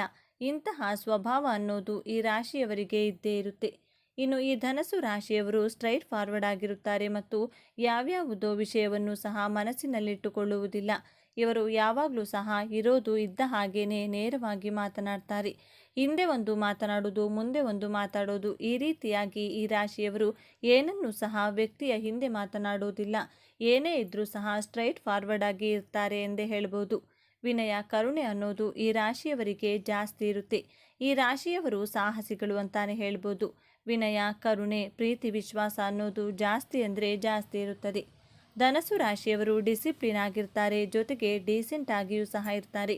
ಯಾರ ಮುಂದೆಯೂ ಸಹ ಬೇಕಾಬಿಟ್ಟಿ ಇರುವುದಿಲ್ಲ. ನಮ್ಮ ಆಡು ಭಾಷೆಯಲ್ಲಿ ಹೇಳೋದಾದರೆ ಈ ರೀತಿ ಇರಲ್ಲ. ಯಾವುದೇ ವಿಷಯವನ್ನೇ ಆಗಲಿ ಮನಸ್ಸಲ್ಲೂ ಸಹ ಇಟ್ಕೊಳ್ಳೋದಿಲ್ಲ. ಹೊರಗೊಂದು ಒಳಗೊಂದು ಇಟ್ಕೊಂಡು ಮಾತನಾಡಲ್ಲ. ಈ ರೀತಿಯಾಗಿ ಈ ಧನಸ್ಸು ರಾಶಿಯವರು ನೇರ ನುಡಿ ನೇರ ನಡೆ ಎನ್ನುವ ಮಾರ್ಗದಲ್ಲಿ ಬೇರೆಯವರಿಗೆ ಅರ್ಥ ಮಾಡಿಸಿ ಬಿಡುತ್ತಾರೆ. ಹಾಗೆಯೇ ಈ ರಾಶಿಯವರು ಸಾಹಸಿಗಳು ಮತ್ತು ಧೈರ್ಯಶಾಲಿಗಳಾಗಿರುತ್ತಾರೆ. ಧೈರ್ಯಶಾಲಿಗಳಂದರೆ ಯಾವುದಾದರೂ ರಿಸ್ಕನ್ನು ತಗೋಬೇಕು ಅಂದರೆ ತಗೊಂಡೇ ಬಿಡುತ್ತಾರೆ. ಇವರು ಇಂತಹ ವಿಚಾರಗಳಲ್ಲಿ ಯಾರಿಗೂ ಸಹ ತಲೆಕೆಡಿಸಿಕೊಳ್ಳುವುದಿಲ್ಲ. ಧನಸ್ಸು ರಾಶಿಯವರು ಬೇರೆಯವರನ್ನು ಸುಲಭವಾಗಿ ಬೇಗನೆ ನಂಬಿಬಿಡ್ತಾರೆ. ಇದೊಂದು ಇವರಿಗೆ ಮೈನಸ್ ಪಾಯಿಂಟ್. ಅಂದರೆ ಯಾರಾದರೂ ಈ ಕೆಲಸವನ್ನು ಮಾಡಿಕೊಡಿ ಎಂದು ಕೇಳಿದರೆ ಹಿಂದೆ ಮುಂದೆ ನೋಡದೆ ಕೆಲಸವನ್ನು ಮಾಡಿಕೊಡುತ್ತಾರೆ. ಇದರಿಂದ ಲಾಭ ಇದೆಯಾ ಇಲ್ವಾ ಎನ್ನುವುದನ್ನು ಸಹ ನೋಡುವುದಿಲ್ಲ. ಅಷ್ಟು ಬೇಗ ನಂಬಿಬಿಡುತ್ತಾರೆ. ಹಣದ ವಿಚಾರದಲ್ಲಿಯೂ ಸಹ ಯಾರಾದರೂ ಹಣದ ಸಹಾಯ ಕೇಳಿದರೆ ಹಿಂದೆ ಮುಂದೆ ನೋಡದೆ ಸಹಾಯವನ್ನು ಮಾಡಿಬಿಡ್ತಾರೆ. ಈ ಧನಸ್ಸು ರಾಶಿಯವರು ಈ ರೀತಿಯಾಗಿ ಎಲ್ಲರನ್ನೂ ಸಹ ಅಷ್ಟು ಬೇಗ ನಂಬಿಬಿಡುತ್ತಾರೆ. ಹಾಗೇನೆ ಈ ರಾಶಿಯವರನ್ನು ಅರ್ಥ ಮಾಡಿಕೊಳ್ಳುವುದು ತುಂಬ ಕಷ್ಟವಾಗುತ್ತೆ. ಈ ರಾಶಿಯವರು ಹೇಗಿರ್ತಾರೆ ಅಂದರೆ ಇವರನ್ನು ಅರ್ಥ ಮಾಡ್ಕೊಳ್ಳೋಕೆ ಆಗಲ್ಲ. ಬೇರೆ ಯಾರಾದರೂ ಇವರನ್ನು ತುಂಬ ಪ್ರೀತಿಯಾಗಿ ಇವರ ಹತ್ತಿರ ಇದ್ದರೆ ಮಾತ್ರ ಇವರನ್ನು ಅರ್ಥ ಮಾಡಿಕೊಳ್ಬೋದು. ಇನ್ನು ಧನಸ್ಸು ರಾಶಿಯವರು ನಿಮ್ಮ ಮನಸ್ಸನ್ನು ಯಾರೂ ಸಹ ಭೇದಿಸೋಕೆ ಆಗಲ್ಲ. ನಿಮ್ಮ ಮನಸ್ಸಲ್ಲಿ ಏನಿದೆ ಎಂದು ತಿಳಿಯಲು ಯಾರಿಂದಲೂ ಸಹ ಸಾಧ್ಯವಿಲ್ಲ. ನಿಮಗೆ ಕಷ್ಟವೇ ಇರಲಿ, ಸುಖವೇ ಇರಲಿ, ಅಥವಾ ನಿಮಗೆ ಖುಷಿಯೇ ಇರಲಿ, ದುಃಖವೇ ಇರಲಿ, ನಿಮ್ಮನ್ನು ಯಾರಿಗೂ ಸಹ ಅರ್ಥನೇ ಮಾಡಿಕೊಳ್ಳೋಕ್ಕಾಗಲ್ಲ. ನಿಮ್ಮ ಮನಸ್ಸಲ್ಲಿ ಇರೋದನ್ನು ನೀವು ಅಷ್ಟು ಬೇಗ ಯಾರೊಂದಿಗೂ ಸಹ ಶೇರ್ ಮಾಡಿಕೊಳ್ಳಲ್ಲ. ಇಂತಹ ಸ್ವಭಾವದವರು ನೀವು. ಈ ಧನಸ್ಸು ರಾಶಿಯವರು ಸ್ವಲ್ಪ ಸಮಯದಲ್ಲಿ ಇವರೇ ಆತುರವಾಗಿ ನಿರ್ಧಾರವನ್ನು ತೆಗೆದುಕೊಳ್ಳುವ ಸ್ವಭಾವವನ್ನು ಇಟ್ಟುಕೊಂಡಿರುತ್ತಾರೆ. ಧನಸ್ಸು ರಾಶಿಯವರು ಏನು ಅಂದರೆ ಕೆಲವು ಸಮಯದಲ್ಲಿ ಇವರು ನಿಧಾನವಾಗಿ ಯೋಚನೆ ಮಾಡಿ ಯಾವುದೇ ನಿರ್ಧಾರವನ್ನು ತೆಗೆದುಕೊಳ್ಳುವುದಿಲ್ಲ. ಆತುರವಾಗಿ ತರಾತುರಿಯಲ್ಲಿ ಇವರು ನಿರ್ಧಾರವನ್ನು ತೆಗೆದು ಬಿಡುತ್ತಾರೆ. ಹಾಗಾಗಿ ಇದು ಇವರಿಗೆ ಸ್ವಲ್ಪ ಮೈನಸ್ ಪಾಯಿಂಟ್ ಅಂತಾನೆ ಹೇಳ್ಬೋದು. ಕೆಲವೊಮ್ಮೆ ಈ ರಾಶಿಯವರು ಆತುರ ಸ್ವಭಾವದವರೆಂದೇ ಹೇಳ್ಬೋದು. ಆತುರದ ನಿರ್ಧಾರದಿಂದಾಗಿ ಇವರಿಗೆ ನಷ್ಟ ಅನ್ನೋದು ಜಾಸ್ತಿಯಾಗುತ್ತೆ. ನೀವು ಸ್ವಲ್ಪ ತಾಳ್ಮೆಯಿಂದ ಇದ್ದರೆ ಒಳ್ಳೆಯದು. ಇಲ್ಲಿ ತಾಳ್ಮೆ ಅನ್ನುವುದು ಮುಖ್ಯವಾಗಿರುತ್ತದೆ. ಈ ಧನಸ್ಸು ರಾಶಿಯವರು ಎಲ್ಲರಂತೆ ಇರುವುದಿಲ್ಲ. ಇವರು ಸ್ವಲ್ಪ ಡಿಫ್ರೆಂಟ್ ಆಗಿರಬೇಕು ಅನ್ನುವ ರೀತಿಯಲ್ಲಿ ಬದುಕುವವರು. ಹೈಫೈ ಜೀವನ ಮಾಡಬೇಕು ಎಂದು ಯೋಚನೆ ಮಾಡ್ತಾ ಇರ್ತಾರೆ. ಎಲ್ಲರಂತೆ ನಾನು ಯಾಕೆ ಇರಬೇಕು, ನನ್ನ ಜೀವನದಲ್ಲಿ ನಾನು ಸ್ವಲ್ಪ ಡಿಫ್ರೆಂಟ್ ಆಗಿ ಇರ್ಬೋದಲ್ವಾ ಎಂದು ಯೋಚನೆ ಮಾಡುವವರು ಈ ಧನಸ್ಸು ರಾಶಿಯವರು. ಈ ಧನಸ್ಸು ರಾಶಿಯವರಿಗೆ ಕೋಪ ಅನ್ನೋದು ಜಾಸ್ತಿ ಇರುತ್ತೆ. ಅಷ್ಟು ಬೇಗ ಕೋಪ ಎನ್ನುವುದು ಇವರಿಗೆ ಬರುತ್ತೆ. ಈ ರಾಶಿಯವರಿಗೆ ಕೋಪ ಹೇಗಿರುತ್ತೆ ಅಂದರೆ ಇದ್ದಕ್ಕಿದ್ದ ಹಾಗೆ ಇವರು ದಿಢೀರಂತ ಕೋಪ ಮಾಡಿಕೊಂಡು ಬಿಡೋದು, ಇಲ್ಲವೇ ದಿಢೀರಂತ ಆತುರವಾಗಿ ನಿರ್ಧಾರ ತೆಗೆದು ಬಿಡೋದು. ಕೋಪ ಬಂದಾಗ ಯಾರ ಮಾತಿಗೂ ಸಹ ಬೆಲೆ ಕೊಡದೇ ಇರುವುದು, ಆತುರವಾಗಿ ಎಲ್ಲಿಗಾದರೂ ಹೋಗ್ಬಿಡೋದು. ಈ ರೀತಿಯಾದ ಕೋಪ ಅನ್ನೋದು ಇವರಿಗೆ ಸಡನ್ ಆಗಿ ಬಂದು ಬಿಡುತ್ತೆ ಎಂದೇ ಹೇಳ್ಬೋದು. ಧನಸ್ಸು ರಾಶಿಯವರಿಗೆ ಶತ್ರುಗಳು ಜಾಸ್ತಿ ಇರ್ತಾರೆ. ಸಮಸ್ಯೆಗಳನ್ನು ಮಾಡ್ತಾ ಇರ್ತಾರೆ. ನೀವು ಉದ್ಧಾರ ಆಗ್ತಿದ್ದೀರಾ ಅಂದರೆ ನಿಮ್ಮನ್ನು ಹಾಳು ಮಾಡೋಕ್ಕೆ ಕಾಯುತ್ತಿರುತ್ತಾರೆ. ಆದರೆ ಶತ್ರುಗಳ ವಿರುದ್ಧವಾಗಿ ನಿಮಗೆ ಜಯ ಸಿಕ್ಕೇ ಸಿಗುತ್ತೆ ಎಂದು ಹೇಳ್ಬೋದು. ಶತ್ರುಗಳನ್ನು ಯಾವ ರೀತಿಯಾಗಿ ಪಳಗಿಸಬೇಕು ಎನ್ನುವುದರಲ್ಲಿ ನೀವು ಬಹಳ ನಿಪುಣರೆಂದೇ ಹೇಳ್ಬೋದು. ಇದು ಕೂಡ ನಿಮಗೆ ಪ್ಲಸ್ ಪಾಯಿಂಟ್. ಧನಸ್ಸು ರಾಶಿಯವರಿಗೆ ಸರಳ ಜೀವನ ನಡೆಸೋದು ನಿಮಗೆ ತುಂಬ ಇಷ್ಟ. ನಿಮ್ಮ ಬಳಿ ಎಷ್ಟೇ ದುಡ್ಡಿದ್ರೂ ಸಹ ನೀವು ಸಿಂಪಲ್ ಲೈಫ್ನ ಲೀಡ್ ಮಾಡ್ತಿರ್ತೀರಾ. ಈ ರಾಶಿಯವರು ಆರಾಮವಾಗಿರಬೇಕೆಂದು ಯೋಚನೆ ಮಾಡ್ತೀರಾ. ಬೇರೆಯವರ ಬಗ್ಗೆ ಜಾಸ್ತಿ ತಲೆಕೆಡಿಸಿಕೊಳ್ಳಬಾರದೆಂದು ತಿಳಿದುಕೊಂಡಿರ್ತೀರಾ. ಈ ರೀತಿಯ ಜೀವನವನ್ನು ಈ ಧನಸ್ಸು ರಾಶಿಯವರು ಮಾಡ್ತಿರ್ತಾರೆ. ಇನ್ನು ಧನಸ್ಸು ರಾಶಿಯವರಿಗೆ ಜ್ಞಾಪಕ ಶಕ್ತಿ ಅನ್ನೋದು ತುಂಬ ಚೆನ್ನಾಗಿರುತ್ತೆ. ಇವರು ತುಂಬ ಚೆನ್ನಾಗಿ ಮೈಂಡಲ್ಲಿ ಏನೇ ವಿಷಯ ಇದ್ದರೂ ಸಹ ಪಾಸಿಟಿವ್ ಆಗಿರುತ್ತಾರೆ. ಯಾವುದೇ ಘಟನೆಗಳನ್ನು ಸಹ ಅಷ್ಟು ಬೇಗ ಮರೆಯುವುದಿಲ್ಲ. ಇಂತಹ ಸ್ವಭಾವದವರು ಈ ಧನಸ್ಸು ರಾಶಿಯವರು. ಇವೆಲ್ಲವೂ ಸಹ ದೇವರು ಕೊಟ್ಟಂತಹ ವರಗಳ ಬಗ್ಗೆ ಮಾತನಾಡೋದಾದರೆ ಇವರಿಗೆ ಧಾರ್ಮಿಕ ಪ್ರಜ್ಞೆ ಜಾಸ್ತಿ ಇರುತ್ತದೆ. ಹಾಗೆಯೇ ತುಂಬ ಕಷ್ಟಪಡುತ್ತಾರೆ. ಶಾರ್ಟ್ಕಟ್ಟಲ್ಲಿ ಕೆಲಸ ಮಾಡಿಕೊಂಡು ಹಣ ಸಂಪಾದನೆ ಎಂದಿಗೂ ಮಾಡುವುದಿಲ್ಲ. ಜೊತೆಗೆ ಇವರು ಸಾಹಸಿಗಳು ಮತ್ತು ಧೈರ್ಯಶಾಲಿಗಳಾಗಿರುತ್ತಾರೆ.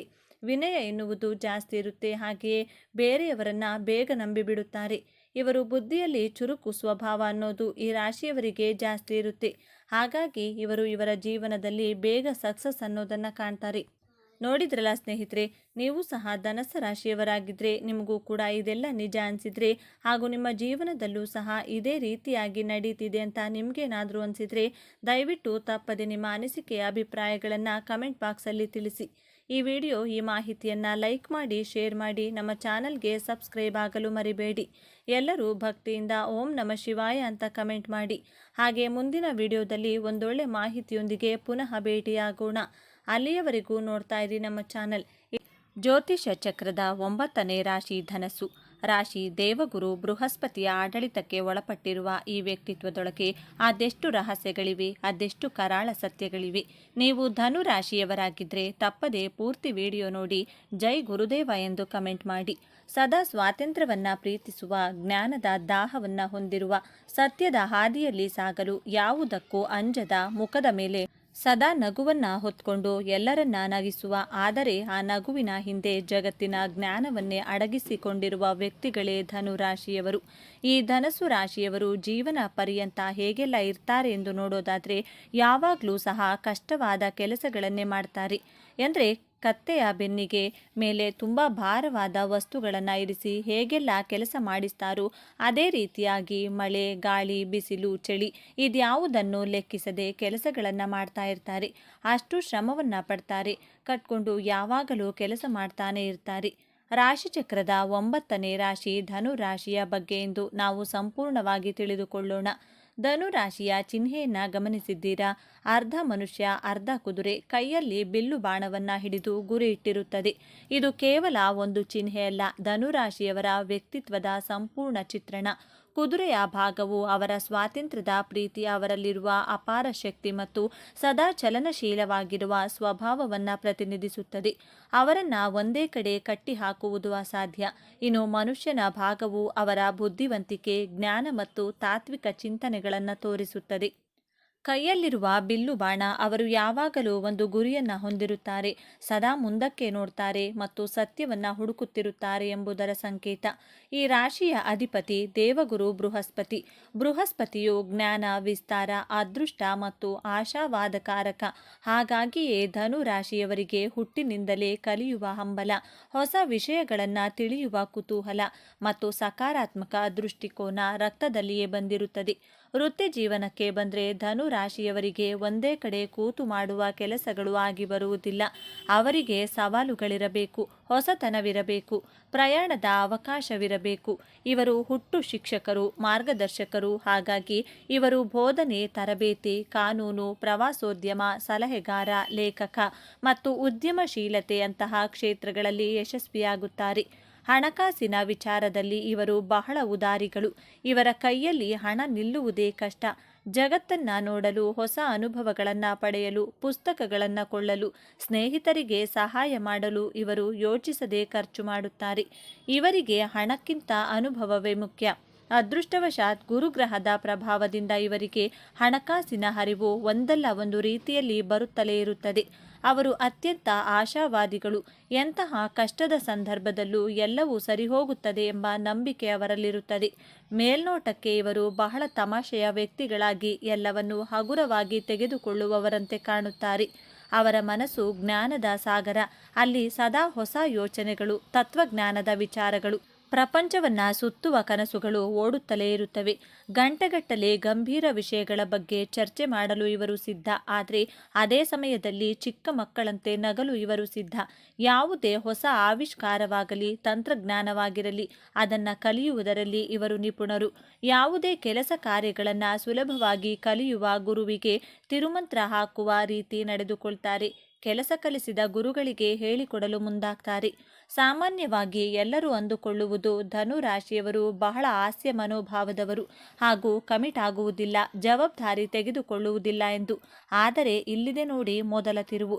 ಧನು ರಾಶಿಯವರು ಅತ್ಯಂತ ಪ್ರಾಮಾಣಿಕರು ಮತ್ತು ಸತ್ಯವಂತರು. ಹೌದು, ಇವರು ಸತ್ಯವನ್ನ ಎಷ್ಟು ಪ್ರೀತಿಸ್ತಾರೆ ಅಂದರೆ ಕೆಲವೊಮ್ಮೆ ಸತ್ಯವನ್ನ ಹೇಳಿ ಎಲ್ಲರ ದ್ವೇಷ ಕಟ್ಟಿಕೊಳ್ತಾರೆ. ಇವರಿಗೆ ಸುಳ್ಳು ಹೇಳಲು, ನಾಟಕವಾಡಲು ಬರುವುದೇ ಇಲ್ಲ. ಮನಸ್ಸಿನಲ್ಲಿ ಇರುವುದನ್ನ ನೇರವಾಗಿ ಮುಖಕ್ಕೆ ಹೊಡೆದ ಹಾಗೆ ಹೇಳಿಬಿಡ್ತಾರೆ. ಇದರಿಂದ ಅನೇಕ ಬಾರಿ ಇವರು ಅಹಂಕಾರಿಗಳು, ದುಷ್ಟರೆಂದು ಎನಿಸಿಕೊಳ್ತಾರೆ. ಆದರೆ ಅವರ ಉದ್ದೇಶ ನೋವು ಕೊಡುವುದಲ್ಲ, ಸತ್ಯವನ್ನ ಹೇಳುವುದು ಮಾತ್ರ. ತಮ್ಮನ್ನ ಯಾರಾದರೂ ತಪ್ಪಾಗಿ ಅರ್ಥೈಸಿಕೊಂಡ್ರೆ ಇವರಿಗೆ ತುಂಬ ನೋವಾಗುತ್ತದೆ. ಆದರೆ ಅದನ್ನು ತಮ್ಮ ನಗುವಿನ ಹಿಂದೆ ಮುಚ್ಚಿ ಹಾಕ್ತಾರೆ. ಧನು ರಾಶಿಯವರು ಅತ್ಯುತ್ತಮ ಸ್ನೇಹಿತ. ನಿಮ್ಮ ಜೀವನದಲ್ಲಿ ನಿಮಗೆ ಸ್ಫೂರ್ತಿ ಬೇಕಿದ್ರೆ ಧನು ರಾಶಿಯವರ ಸ್ನೇಹ ಮಾಡಿ. ಅವರು ನಿಮ್ಮನ್ನ ಎಂದಿಗೂ ಕೆಳಕ್ಕೆ ತಳ್ಳುವುದಿಲ್ಲ. ಬದಲಾಗಿ ನಿಮ್ಮಲ್ಲಿ ಧೈರ್ಯ ತುಂಬಿ ನೀನೇನಾದರೂ ಸಾಧಿಸಬಲ್ಲೆ ಎಂದು ಪ್ರೋತ್ಸಾಹಿಸುತ್ತಾರೆ. ಅವರ ಸ್ನೇಹದಲ್ಲಿ ಯಾವುದೇ ಕಲ್ಮಶವಿರುವುದಿಲ್ಲ. ಆದರೆ ಇವರನ್ನ ಅರ್ಥ ಮಾಡಿಕೊಳ್ಳುವುದು ಸ್ವಲ್ಪ ಕಷ್ಟ. ಯಾಕೆಂದರೆ ಇವರ ಸ್ವಾತಂತ್ರ್ಯಕ್ಕೆ ನೀವು ಬೆಲೆ ಕೊಡಬೇಕು. ಅವರನ್ನು ನಿಯಂತ್ರಿಸಲು, ಕಟ್ಟಿಹಾಕಲು ಪ್ರಯತ್ನಿಸಿದರೆ ಅವರು ದೂರ ಓಡಿ ಹೋಗ್ತಾರೆ. ಇವರ ಪ್ರೀತಿ ಹರಿಯುವ ನದಿಯಂತೆ, ಅದಕ್ಕೆ ಅಣೆಕಟ್ಟು ಹಾಕಲು ಸಾಧ್ಯವಿಲ್ಲ. ಪ್ರೀತಿಯ ವಿಷಯದಲ್ಲಿ ಧನು ರಾಶಿಯವರದ್ದು ಒಂದು ಸಾಹಸಮಯ ಪಯಣ. ಇವರು ಪ್ರೀತಿಯಲ್ಲಿ ಬೀಳ್ತಾರೆ, ಆದರೆ ಕಮಿಟ್ಮೆಂಟ್ ಅಥವಾ ಮದುವೆ ಎಂದಾಗ ಹೆದರುತ್ತಾರೆ. ಯಾಕೆಂದರೆ ಸಂಬಂಧವು ತಮ್ಮ ಸ್ವಾತಂತ್ರ್ಯವನ್ನು ಕಸಿದುಕೊಳ್ಳುತ್ತದೆ ಎಂಬ ಭಯ ಅವರಿಗಿರುತ್ತದೆ. ಆದರೆ ಇಲ್ಲಿದೆ ನೋಡಿ ಎರಡನೇ ತಿರುವು. ಒಮ್ಮೆ ಇವರು ಸರಿಯಾದ ವ್ಯಕ್ತಿಯನ್ನ ಭೇಟಿಯಾದರೆ ತಮ್ಮ ಸ್ವಾತಂತ್ರ್ಯವನ್ನ ಹಂಚಿಕೊಳ್ಳಬಲ್ಲ, ತಮ್ಮ ಜ್ಞಾನದ ದಾಹವನ್ನ ಅರ್ಥ ಮಾಡಿಕೊಳ್ಳಬಲ್ಲ ಸಂಗಾತಿ ಸಿಕ್ಕರೆ ಇವರಷ್ಟು ನಿಷ್ಠಾವಂತ ಮತ್ತು ಮೋಜಿನ ಸಂಗಾತಿ ಇನ್ನೊಬ್ಬರಿಲ್ಲ. ಇವರು ಸಂಗಾತಿಯೊಂದಿಗೆ ಜಗತ್ತನ್ನ ಸುತ್ತಲು, ಹೊಸ ವಿಷಯಗಳನ್ನು ಕಲಿಯಲು ಬಯಸುತ್ತಾರೆ. ಇವರ ದಾಂಪತ್ಯ ಪ್ರೀತಿಗಿಂತ ಹೆಚ್ಚಾಗಿ ಸ್ನೇಹ ಮತ್ತು ಬೌದ್ಧಿಕ ಅನ್ಯೋನ್ಯತೆಯ ಮೇಲೆ ನಿಂತಿರುತ್ತದೆ. ಆದರೆ ಇವರ ನೇರ ನುಡಿಗಳು ಮತ್ತು ಕೆಲವೊಮ್ಮೆ ಬೇಜವಾಬ್ದಾರಿ ವರ್ತನೆ ಸಂಗಾತಿಗೆ ಬೇಸರ ತರಿಸಬಹುದು. ಎಲ್ಲರನ್ನೂ ನಗಿಸುವ ಧನು ರಾಶಿಯವರಿಗೆ ದೌರ್ಬಲ್ಯಗಳೇ ಇರುವುದಿಲ್ಲವೇ ಎಂದು ನೋಡೋದಾದ್ರೆ ಖಂಡಿತ ಇವೆ. ವಾಸ್ತವವಾಗಿ ಇವರ ದೊಡ್ಡ ಶಕ್ತಿಯೇ ಕೆಲವೊಮ್ಮೆ ಇವರ ದೊಡ್ಡ ದೌರ್ಬಲ್ಯವಾಗುತ್ತದೆ. ಸತ್ಯ ಹೇಳೋದು ಒಳ್ಳೆಯದು, ಆದರೆ ಎಲ್ಲಿ, ಹೇಗೆ, ಯಾವಾಗ ಹೇಳಬೇಕು ಎಂಬ ವಿವೇಚನೆ ಇವರಲ್ಲಿ ಕಡಿಮೆ. ಇದರಿಂದ ಅನೇಕ ಸಂಬಂಧಗಳನ್ನು ಹಾಳು ಮಾಡಿಕೊಳ್ತಾರೆ. ಆಶಾವಾದದ ಭರದಲ್ಲಿ ತಮ್ಮ ಕೈಲಾಗದ ಭರವಸೆಗಳನ್ನು ಕೊಟ್ಟು ಬಿಡುತ್ತಾರೆ. ನಂತರ ಅದನ್ನು ಪೂರೈಸಲು ಕಷ್ಟಪಡ್ತಾರೆ. ಇವರಿಗೆ ತಾಳ್ಮೆ ಕಡಿಮೆ, ಎಲ್ಲವೂ ವೇಗವಾಗಿ ನಡೆಯಬೇಕು. ಇದರಿಂದ ಒಂದೇ ವಿಷಯದ ಮೇಲೆ ಹೆಚ್ಚು ಕಾಲ ಗಮನ ಹರಿಸಲು ಸಾಧ್ಯವಾಗುವುದಿಲ್ಲ. ಸ್ವಾತಂತ್ರ್ಯದ ಹೆಸರಿನಲ್ಲಿ ಕೆಲವೊಮ್ಮೆ ತಮ್ಮ ಜವಾಬ್ದಾರಿಗಳಿಂದ ದೂರ ಓಡಿ ಹೋಗ್ತಾರೆ. ತಮ್ಮ ಜ್ಞಾನದ ಬಗ್ಗೆ ಇವರಿಗೆ ಹೆಮ್ಮೆ ಇರುತ್ತದೆ. ಹಾಗಾಗಿ ಚರ್ಚೆಗಳಲ್ಲಿ ತಾವೇ ಸರಿಯೆಂದು ವಾದಿಸುತ್ತಾರೆ. ಧನು ರಾಶಿಯವರ ಆರೋಗ್ಯದ ಬಗ್ಗೆ ಹೇಳೋದಾದರೆ ಇವರು ಸಾಮಾನ್ಯವಾಗಿ ಶಕ್ತಿಯುತವಾಗಿರ್ತಾರೆ. ಆದರೆ ಇವರ ಅತಿಯಾದ ಉತ್ಸಾಹ ಮತ್ತು ಸಾಹಸ ಪ್ರವೃತ್ತಿ ಕೆಲವೊಮ್ಮೆ ಅಪಾಯಕ್ಕೆ ದೂಡುತ್ತದೆ. ಇವರಿಗೆ ಮುಖ್ಯವಾಗಿ ಕಾಡುವ ಸಮಸ್ಯೆಗಳು ತೊಡೆ, ಸೊಂಟ ಮತ್ತು ಯಕೃತ್ತಿಗೆ ಸಂಬಂಧಿಸಿದ್ದು. ಅತಿಯಾಗಿ ತಿನ್ನುವುದು ಮತ್ತು ಕುಡಿಯುವುದರಿಂದ ಯಕೃತ್ತಿನ ಸಮಸ್ಯೆಗಳು ಬರಬಹುದು. ಕ್ರೀಡೆ ಮತ್ತು ಸಾಹಸಗಳಲ್ಲಿ ತೊಡಗುವುದರಿಂದ ಆರೋಗ್ಯ ಸಮಸ್ಯೆಗಳು ಸಾಮಾನ್ಯ. ಇವರು ತಮ್ಮ ಆಹಾರ ಪದ್ಧತಿಯಲ್ಲಿ ಹಿಡಿತ ಸಾಧಿಸುವುದು ಮತ್ತು ಯಾವುದೇ ಸಾಹಸ ಮಾಡುವಾಗ ಜಾಗರೂಕರಾಗಿರುವುದು ಅತ್ಯಗತ್ಯ. ಬನ್ನಿ ಈಗ ಧನು ರಾಶಿಯವರ ಜೀವನದ ಅಂತಿಮ ಮತ್ತು ಅತ್ಯಂತ ದೊಡ್ಡ ತಿರುವಿನ ಬಗ್ಗೆ ಮಾತನಾಡೋಣ. ಗುರುಗ್ರಹದ ಆಳ್ವಿಕೆಯಲ್ಲಿರುವ ಇವರ ಜೀವನದ ಪಯಣವೇ ಒಂದು ದೊಡ್ಡ ಪಾಠ.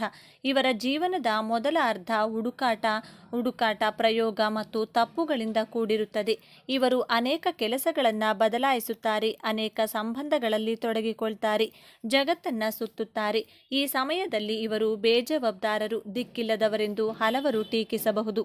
ಆದರೆ ಇಲ್ಲೇ ಇರೋದು ನಿಜವಾದ ಮ್ಯಾಜಿಕ್. ಈ ಎಲ್ಲ ಅನುಭವಗಳಿಂದ, ತಪ್ಪುಗಳಿಂದ ಕಲಿತ ಪಾಠಗಳಿಂದ ಇವರು ಅಪಾರ ಜ್ಞಾನ ಮತ್ತು ವಿವೇಕ ಸಂಪಾದಿಸುತ್ತಾರೆ.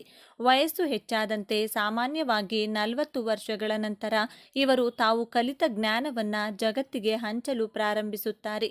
ಆಗ ಇವರು ಅತ್ಯುತ್ತಮ ಗುರುಗಳಾಗಿ, ಸಲಹೆಗಾರರಾಗಿ, ಮಾರ್ಗದರ್ಶಕರಾಗಿ ಬದಲಾಗುತ್ತಾರೆ. ಯಾರು ಇವರನ್ನ ನೋಡಿ ನಕ್ಕಿದ್ದರೂ ಅವರೇ ಇವರ ಬಳಿ ಸಲಹೆ ಕೇಳಲು ಬರುತ್ತಾರೆ. ಇವರ ಜೀವನದ ನಿಜವಾದ ಯಶಸ್ಸಿರುವುದು ಜ್ಞಾನವನ್ನು ಸಂಪಾದಿಸಿ ಅದನ್ನು ಇತರರಿಗೆ ಹಂಚುವುದರಲ್ಲಿ. ಧನು ರಾಶಿಯವರು ತಮ್ಮ ಜೀವನವನ್ನು ಇನ್ನಷ್ಟು ಉತ್ತಮಪಡಿಸಿಕೊಳ್ಳಲು ಕೆಲವು ಸಲಹೆಗಳು ಹೀಗಿದೆ. ಮಾತನಾಡುವ ಮುನ್ನ ಯೋಚಿಸಿ. ನಿಮ್ಮ ಸತ್ಯವು ಇನ್ನೊಬ್ಬರಿಗೆ ನೋವುಂಟು ಮಾಡದಂತೆ ನೋಡಿಕೊಳ್ಳಿ. ತಾಳ್ಮೆಯನ್ನು ಕಲಿಯಿರಿ. ನೀವು ಪ್ರಾರಂಭಿಸಿದ ಕೆಲಸವನ್ನು ಪೂರ್ಣಗೊಳಿಸಲು ಕಲಿಯಿರಿ.